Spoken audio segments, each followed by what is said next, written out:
Uni hozir nechta farzandi bor?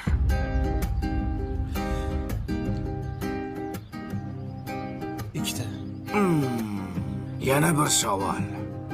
Yoningdagi qadrlimi yo ko'nglingdagimi? Ko'nglingdagi har doim qadrli bo'lar ekan. Shunga aytishadi-da. Yoningdagi ko'nglingga kira olmasa ekan, baribir ko'nglingdagi qadrli bo'lib qoladi. Sevgansiz